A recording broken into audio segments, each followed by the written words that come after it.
আমার নাম ব্রজগোপাল বর্ধন, আমি teacher council secretary Baijong girls school থেকে। আপনার যারা সাংবাদিক বন্ধুরা আসছেন, আপনারা নমস্কার, স্বাগতম জানাচ্ছি। আজকে মাধ্যমিক পরীক্ষা প্রথম দিন, ইংলিশ পরীক্ষা।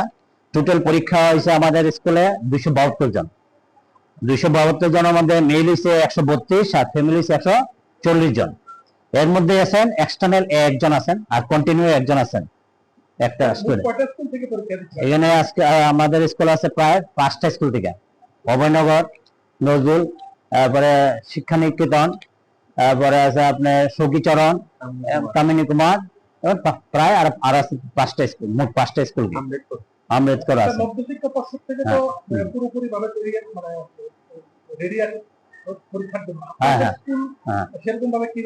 আমরা মধ্যশিক্ষা পর্ষদ থেকে যখন আমাদের ভেন্যু তৈরি বলে দেয় যেখানে এক্সাম হবে, আমরা 15 দিন আগে থেকে আমরা প্রস্তুতি থাকে যে রুম গুলা ছাপায়, পরিষ্কার পরিচ্ছন্ন, জলের ব্যবস্থা, টয়লেট গুলা, যাতে পরীক্ষার্থীর আসতে পরে কোনো প্রবলেম না হয়, এলে জলের অ্যাভেলেবল ব্যবস্থা করা হয়েছে, লাইট ফ্যানের ব্যবস্থা করা হয়েছে। আমরা 2-3 দিন আগে এগুলো সেটিং করছি, লোক আছে অল্টারনেটিভ পরিষ্কার করছে, আপনারা দেখলে বুঝতে পারবেন। সমস্ত রুম গুলা যাতে অসুবিধা না হয় স্টুডেন্টদের,